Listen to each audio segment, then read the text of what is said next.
tervitused taas siit Emerald Legal stuudiost. Oleme täna võtnud sellise teema lahkamiseks nagu üürimine. Ehk siis saime üllatuslikult enda TikTok postitusel, vastavasisulisel TikTok postitusel väga palju kommentaare ja mul on kõik need siia kokku kogutud ja võtamegi üüri teemadega tekkinud küsimused, vaatame, kus on probleemid ja milliseid lahendusi me nendele pakume. Täna siin taas siis Margus mul külaliseks. Marguse laualt on kõik üüriteemad, vaidlused läbi käinud, lepingud, kõik. Ehk siis kõige õigem kolleeg nendele küsimustele vastamiseks.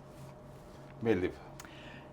Aga räägi, et kuna sul need teemad laual on olnud, siis mis on niisugune põhjus, enim levinum põhjus, miks üldse minnakse siis vaidlustesse? Enamasti vaieldakse ikkagi siis, kui üürileandja tahab saada oma ruumi vabaks. Kui üürnik on käitunud halvasti, üürileandja on öelnud leping üles ja ta peab minema kohtusse, kui üürnik vabatahtlikult välja ei koli. Selleks ei olegi ühtegi muud võimalust, ehk siis kas üürnikuga kokku leppides, et palun mine nüüd välja, koli välja või siis kohtu kaudu, sest kodu on meil puutumatu põhiseaduse järgi ja me ei saa kuidagi ise omavoliliselt jõudu kasutades seda teha. Ja teine loomulikult oluline põhjus on võlgnevused. Kui on üüri või kommunaalkulude võlad, siis ega neidki muidu seaduslikult ju kätte ei saa, kui peab olema kohtulahend ja neid võimalusi tuleb kasutada. On loomulikult ka muid vaidlusi ja igasuguseid vaidlusi tuleb ette, aga need on juba sellised spetsiifilisemad ja need on vähem. Aga mis on võib-olla sellised põhjused, miks just kohtusse ei pöörduta? Kui rahalised nõuded on väiksed ja samal ajal on tunnetus, et üürnik ei ole üldsegi varakas, tal ei pruugi olla vara, tal ei ole kontodel raha, need on võib-olla kohtutäiturite poolt arestitud, sellised võimalused, siis üürileandja hindab, kas need kulud, mis ta teeb, kas ta neidki kulusid tagasi saab, kui ta kohtus maksab selle eest riigilõivu ja muidki kulusid, et neid aspekte tuleb kõike hinnata. Et muidugi ka väiksemad võlad teinekord võib õnnestuda aja jooksul sisse nõuda, selleks võib kuluda aastaid ja siis on see kohtulahend olemas. Et tuleb arvestada, et nõuded aeguvad meil 3 aastaga, siis peale selle tähtaja möödumist ei ole enam võimalik siis kohtusse minna, nii et tuleb arvestada nagu mitmete aspektidega. Kas nüüd, kui selline asi jõuabki kohtusse, siis ja kui kohtus saab üürileandja siis enda kasuks otsuse, kas menetluskulud peab vastaspool kinni maksma? Jaa, kohtukulud on samamoodi tema võlg, aga tuleb arvestada, et need kohtukulud on ikkagi ka kohtu poolt veel hinnatavad, et kõik kulud, mis tehakse, ei pruugi kohtu silmis olla vajalikud ja põhjendatud. Kohus ise ütleb, kas ta aktsepteerib 100% kuludest või siis natuke vähem. Okei, aga on võimalus? Absoluutselt kehtib põhimõte, et kaotaja maksab kulud. Suurepärane. Kuule, aga liigumegi siis järjest nende küsimusteni. Mina tulistan ja sina vastad. Et kumb on mõistlikum, kas tähtajaline või tähtajatu leping? See sõltub sellest, kas üüritakse äriruumi, kas üüritakse välja eluruumi, kas üürileandjaks on firma või on eraisik.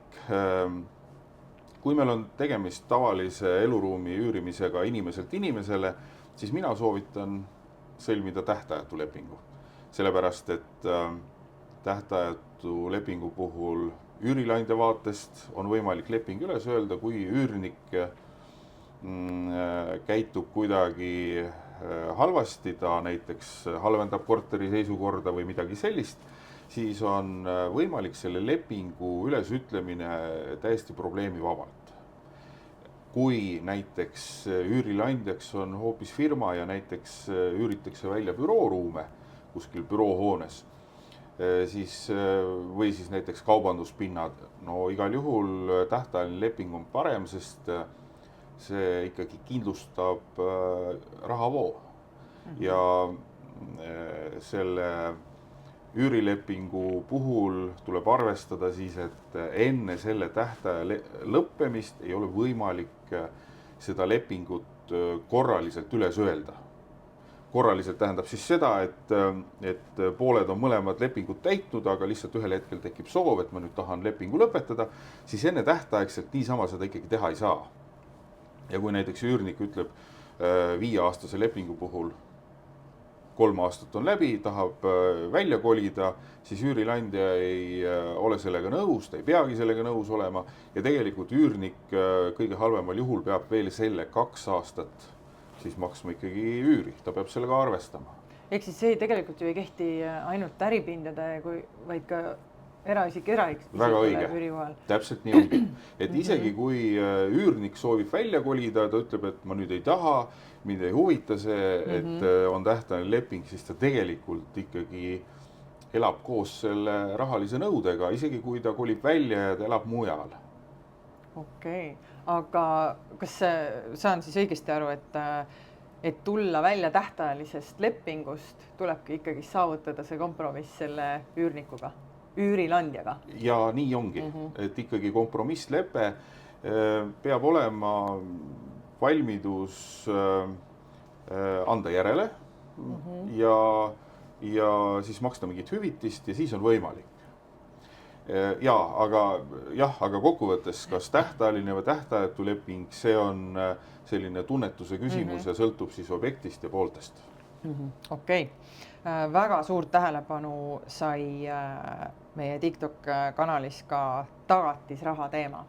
Et seal oli erinevaid küsimusi selle kohta, tagastamiste, hoiustamiste ja kõige selle kohta. Ja siit kohe järgmine küsimus, et kas üürileandja peab siis võssist lähtuvalt tagatisraha eraldiseisvalt pangakontol hoiustama ja seda kasvatama? Peab küll, jah. Vormiliselt on see tõesti nii. Ega tegelikult seda praktikas alates 2002. aastast, kui meil võlaõigusseadus kehtib ja see klausel kehtib, praktikas ei ole seda minu arvates kunagi probleemiks keegi tõstnud. Ma ei ole küll kuulnud ega ka lugenud, et see oleks probleemiks. Loomulikult seadus ütleb, et tuleb hoiustada raha eraldi oma muust varast, eraldi pangakontol, see kannab panga intressi, aga tegelikult see panga intress ei ole märkimisväärne ja kui tegelikult tekib üürileandja ja üürniku vahel vaidlus, siis ikkagi see vaidlus on ikkagi, see seisneb palju olulisemates küsimustes, on seal siis üüri- või kommunaalkulude võlad, mingid muud nõuded, väljakolimise nõuded, see intressi küsimus ja see on selline teisejärguline. Nüüd liikudeski selle tagatisraha siis teise osa juurde, et on olnud väga palju siis selliseid olukordi, kus kui leping ilusti lõpetatakse, üürnik läheb välja, on kõik oma eelnevad arved ilusti maksnud, aga üürileandja tagatisraha tagastada ei taha ja ei tagastagi. Mis sellistes olukordades teha? Kui on tõepoolest olukord, et üürileandja on saanud tagatisraha ja üürnik on täitnud lepingut, ta ei ole eluruumi seisundit või äriruumi seisundit halvendanud kuidagi tahtlikult. See kõik vastab lepingule, see väljakolimise seisund on ka lepingus tavaliselt alati fikseeritud, kas sa pead andma selle lepingu, selle ruumi üle sellises seisundis, et seal ei ole ühtegi viga, seal on tehtud remont üürniku poolt või siis on ikkagi arvestatakse loomulikku kulumist. Kui nüüd üürnik on käitunud korrektselt ja üürileandja ei tagasta tagatisraha, siis sellist olukorda tegelikult aktsepteerima ei pea, et ikkagi üürileandja peab selle raha tagastama. Aga küsimus on alati selles, et elulistes situatsioonides need üleantavad ruumid on ikkagi võib-olla halvemas seisundis, kui lepingus on ette nähtud, on mingisugused muud rikkumised, siis üürileandjad ikkagi saavad selle tagatisraha arvel ikkagi parendada selle ruumi seisundit, tal on võib-olla mingid muud nõuded veel üürniku vastu ja ta saab neid tasaarvestada. Aga kui nüüd tekibki näiteks selline olukord, et üürileandja avastab siis, et seal on kahju tekitatud suuremas summas, kui on tagatisraha, mismoodi siis peaks üürileandja käituma? Siis peab üürileandja selle kahju summa, mis ületab tagatisraha, ta peab selle ka ikkagi rahaliselt siis, ta peab selle sisse nõudma, ta peab tegema selle rahalise arvestuse, ta peab ära näitama, miks see kahju on nii suur, näiteks võtab remondifirma, ta näitab ära, et punktuaalselt kui palju selle kahju kõrvaldamine maksab ja siis tuleb esitada nõue ja saab ka need kahjud sisse nõuda.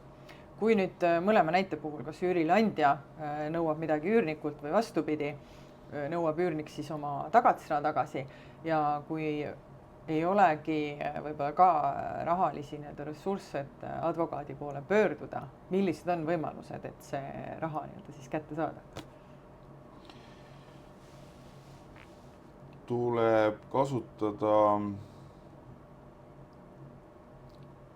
võimalust pöörduda näiteks kohtu poole maksekäsu kiirmenetluses.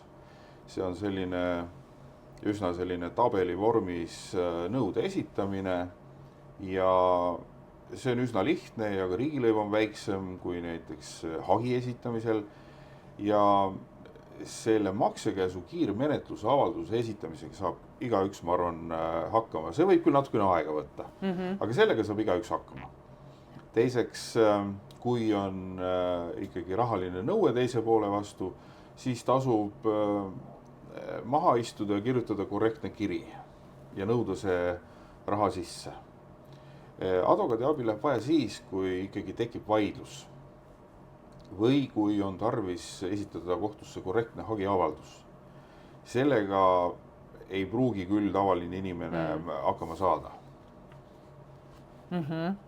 Kui nüüd on näiteks, võtamegi sellised elulised näited, et on kas mingi vana vaip või vana mööbel ära rikutud, siis kuidas leida selle hüvitamise väärtus, sest ta iseenesest on juba väga vana toode või asi, et päris et lähen nüüd ostan poest tutika, see ei tundu nagu aus.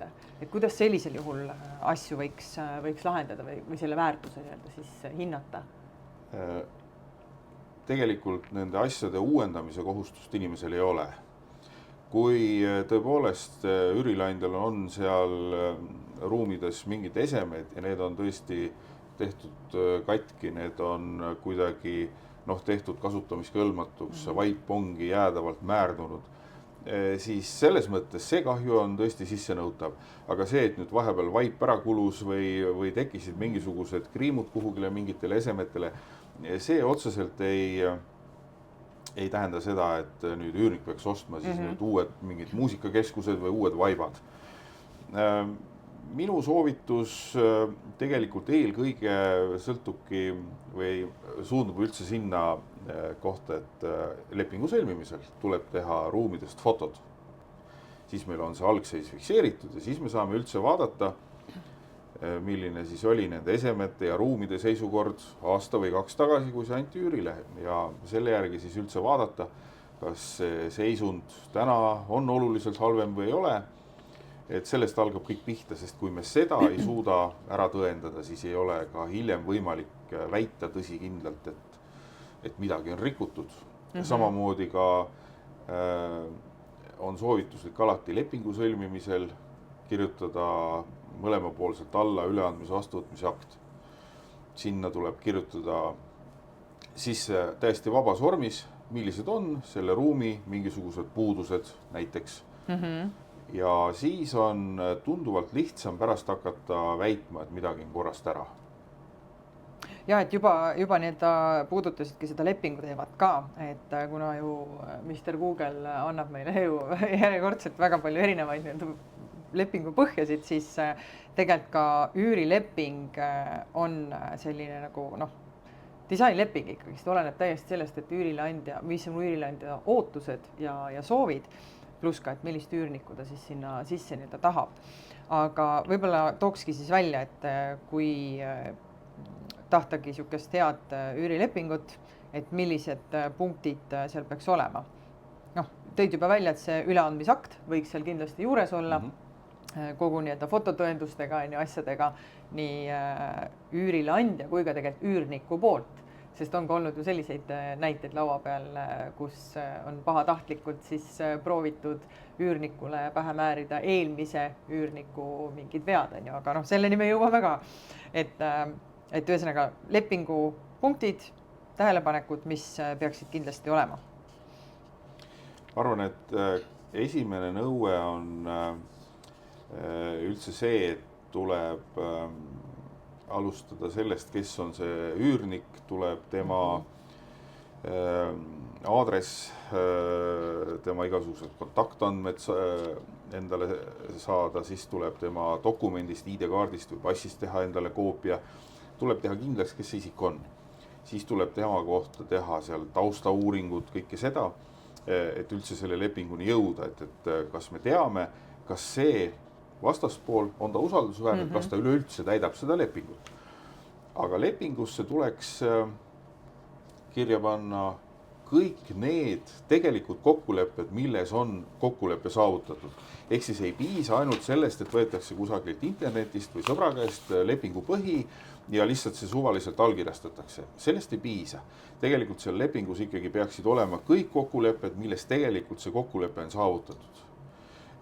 Ja seda lepingut tuleb ikkagi mõttega lugeda ja kui tundub, et midagi on ikkagi puudu, siis ja kui isegi pole advokaati, kui pole kinnisvaramaaklerit või sellist muud asjatundjat kõrval, siis tuleb kas või vabas vormis kirja panna see poolte kokkulepe, et ikkagi see poolte tegelik tahe sealt siis välja tuleks. Ja kui rääkida konkreetsetest punktidest, siis üürisumma kirjapanekul, ma arvan, kellelgi ei teki mingisuguseid raskusi, aga tuleb ka kirja panna, et kas üür sisaldab kommunaalkulusid. Kas hoopis lepingusse tuleks panna näiteks kirja ka leppetrahv, juhul kui üürnik lepingu lõppemisel ei anna ruumi üle, viivitab sellega. Kas koduloomad? Ja näiteks, kas koduloomad üldse on lubatud? Et kas näiteks üürileandja lubab üldse oma korterisse võtta pere, kellel on kass ja siis pärast avastab, et võib-olla see mööbel on siis saanudki seal kuidagi kahjustada näiteks. Samamoodi, kas sellesse ruumi nüüd võib elama asuda ainult üürnik või näiteks ta võib ka oma sõbrad sinna majutada.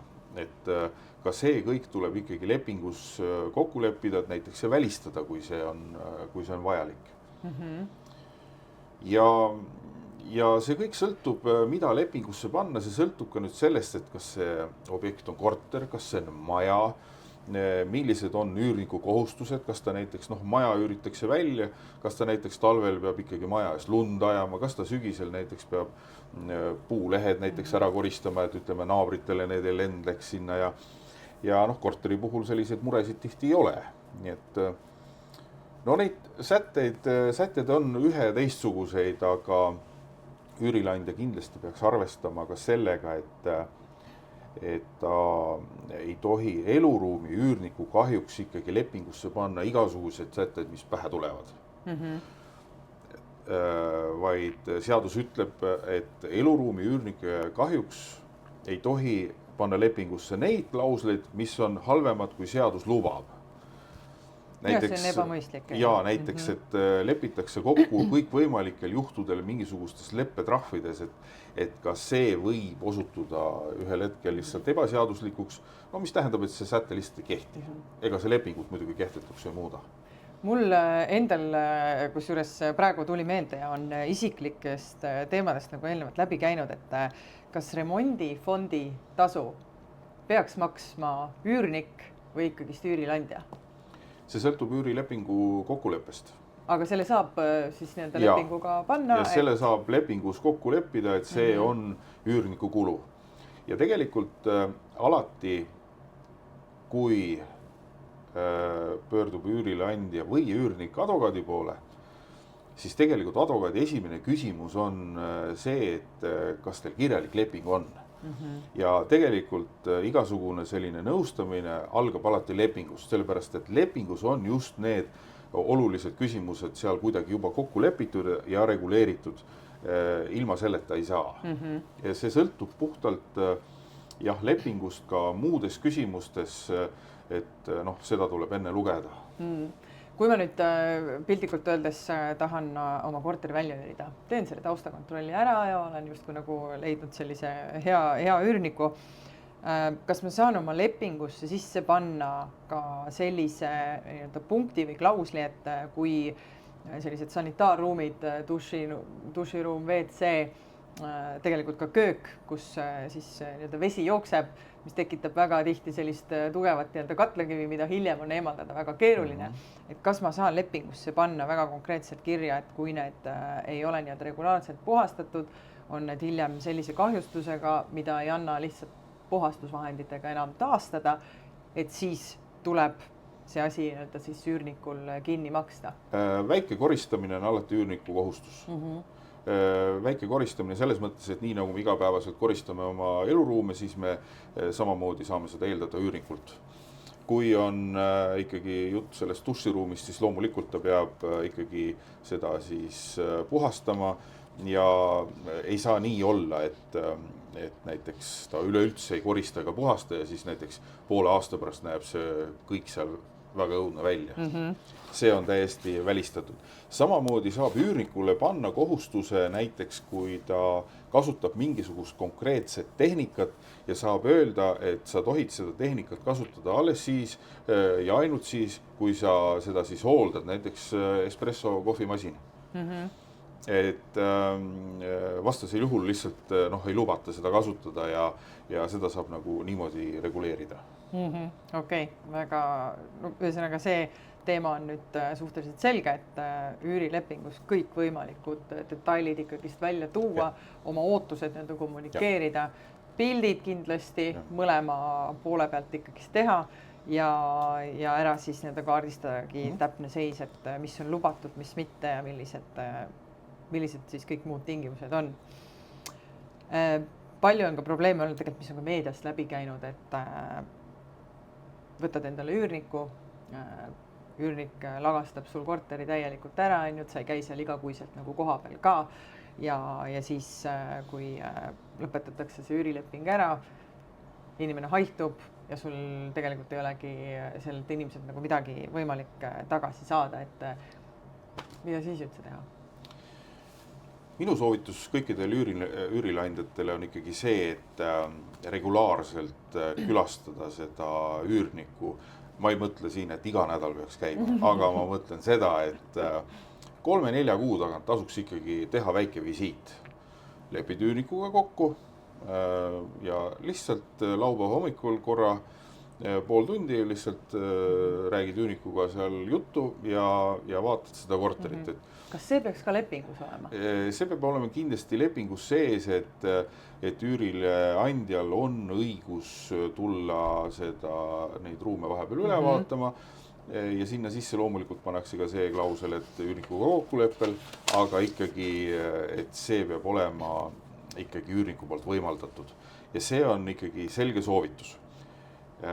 Samamoodi on alati soovitus ka see, et kui tekib mis tahes probleem, üürnik on võlgu, tema maksekäitumine on ikkagi ebakorrektne, siis tuleb nende probleemidega koheselt tegeleda. kui sellega mitte tegeleda, siis see probleem kuhjub ja võib täiesti olla, et see võlgnevus lihtsalt kasvab. Sellega tuleb kohe-kohe tegeleda ja minu soovitus on, et ikkagi probleemide tekkimisel ja kõhkluste tekkimisel juba küsida ka mõnelt asjatundjalt nõu, et kuidas oleks õige käituda, et kui on ikkagi selline tunne, et ma ikkagi päris täpselt ei tea, siis tasub küsida juba alguses nõu, sellepärast et siis võivad juba asjad valesti minna ja pärast nende vigade korrigeerimine ei ole võib-olla kõige lihtsam ja tegelikult küsimus on lihtsalt ajakaos. See üürileandja jällegi kaotab aega, ta ei saa võib-olla seda üürniku kohe sealt siis ka hakata välja tõstma. Täpselt. Mul ongi kõik küsimused, teemad siin juba sinuga läbi arutatud ja oleme päris nagu korraliku portsu igasuguseid lahendusi siin nagu välja pakkunud ja võib-olla võtakski siis selle kogu teema kokku, et mis need kõige siuksed või õigemini, mis see ajaskaala on või millised on need tegevused, millises järjestuses peaks siis neid tegema, et alustame kindlasti sellega, et on taustakontroll on ju esimene asi, enne kui me üldse lepingutesse nagu lähme, on ju. Et see on nagu must have. Seejärel ongi siis juba leping pluss selle detailid. Et kui taustakontrolli saab iga tavainimene ise ära teha, on ju, guugeldades kõik, mis need erilised sellised portaalid on, millele peaks tähelepanu pöörama, kus leida infot? Jah, Google'it oskab iga inimene kasutada, aga kindlasti vaadata järgi erinevate selliste spetsiaalsete teenusepakkujate, näiteks krediitinfo või ütleme nende sellised andmebaasid, mis ütlevad, annavad tausta selle inimese maksekäitumise kohta, siis on, kas ta näiteks on seal Maksuametil võib-olla võlgu, kas on täitemenetluse registrites, on tema kohta midagi, kas ta ise üldse näiteks annab nõusoleku, et näiteks karistusregistri andmeid näiteks tema kohta vaadata. Et juhul, kui ta näiteks juba kuidagi eos keeldub sellest, et karistusregistri andmeid näiteks ei tohiks vaadata või niimoodi, siis juba sellise üürnikuga ei tohiks kokkuleppele minna. Pluss ma tean ka vist seda, et või olen oma tutvusringkonnas kuulnud, et kui tahetakse taustakontrolli teha, siis on küsitud, et seda isikukoodi, et ma palun isikukoodi, et ma saaks nagu korraliku taustauuringu teha ja siis on see üürnik nii-öelda kadunud. Et see ongi tegelikult ka üks niisugune ennetav meede, kuidas eemal hoida siis kõik sellised nii-öelda täpselt nii ongi. Toredad tegelased. Täpselt nii ongi. Okay. Et siis on, ma arvan, hea kergendus, et ta ei soovinudki. Pluss tegelikult ka ju sotsiaalmeedia kanalid, mis on kõik avalikud, inimestel tavaliselt kontod seal on, ka need pildid ja videod, mis seal on, annavad tegelikult väga hea sisendi, millise inimesega on tegu. Ehk siis, kui ma näen seal ainult üks pidu teise otsa, siis ma võin juba eeldada, et võib keeruliseks minna kui selles. Täpselt nii on, et kõik võimalikud andmebaasid, mis guugeldamisel kätte satuvad, tasub ikkagi üle vaadata. Kui taustakontroll on tehtud, siis ongi leping. Nüüd, kes iganes tunnebki, et see Google'i antud lepingu põhi ei ole päris see, ja ei oska nagu ise ka tähelepanu pöörata, siis meie soovitus ju kindlasti ongi see, et jälle see väike investeering, saada see üks kindel põhi, sest kui sa tegeled üürile andmisega ju pikalt edasi, siis tegelikult see üks põhi annab sulle mitmeks aastaks sellise kindlustunde. Täpselt nii. Kui on lepingu sõlmimine, siis selle lepingu ikkagi, kas selle olemasoleva lepingu, siis ikkagi peab vaatama üle asjatundi. Ikkagi advokaadi nõu on, ma arvan, siin täiesti kohane küsida. Samamoodi on advokaadi nõu väga kohane küsida siis, kui on lepingu ülesütlemine, et see saaks korrektselt tehtud. Kui on see leping tõepoolest juba ühe korra koostatud, siis seadused küll muutuvad ja ikkagi 1, 2, 3, 4 aasta järel ikkagi tasuks võib-olla ka seda kontrollida, et kas on midagi sellist olulist, mis sealt siis nagu võib-olla välja jääb. Aga üldjuhul tõesti seda sama lepingu põhja ikkagi saab ka hiljem kasutada. Praegu tuli küsimus, et kas lepingusse ma saan ka lisada selle punkti, et iga aasta, kui ongi tähtajatu leping, et iga aasta möödudes me nii-öelda vaatamegi uuesti üüritasu üle ja siis võib see muutuda. Täiesti kohane ja ma arvan, et ka tänapäevases muutuvas maailmas see on täiesti mõistlik, sest aasta möödudes võibki see üüri tase juba olla muutunud. Okei. Kuule, aga kas jäi midagi praegu puutumata ka? Mis kogemused asjad kõik sul lava pealt läbi käinud on? Mina ütlen, et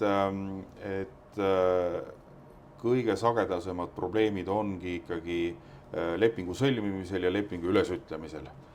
Kui nendes osades on ja see taustakontroll ka, kui siis juba on nii-öelda käsi pulsil, siis tõenäoliselt need asjad nagu lahenevad hästi. Kui selles osas teha järeleandmisi, siis juba võib hakata see projekt nagu logisema. Et põhilised asjad muidugi said räägitud, nüansse on muidugi igasuguseid. Ega kui inimene võtab internetist lepingu, siis loomulikult neid nüansse seal kirjas ei ole, nii et kui tahta lihtsalt panna kõik asjad korrektselt kirja, siis ei saa öelda, et kogu aeg me saame kasutada seda sama ühte lepingu põhja. No suurepärane, tõmbamegi täna siin otsad kokku ja ma näen, et me saime jagada siin lahendusi nii üürniku vaatest kui ka siis üürile andja vaatest. Ehk siis kui sinul on küsimus või teema, mida me täna siin ei lahendanud, siis anna sellest julgesti märku ja saame sellele kindlasti ka eraldi vastuse anda ja analüüsida teie jaoks läbi. Suur aitäh, et olite meiega see 30-35 minutit järgmiste teemadeni ja seda juba õige pea.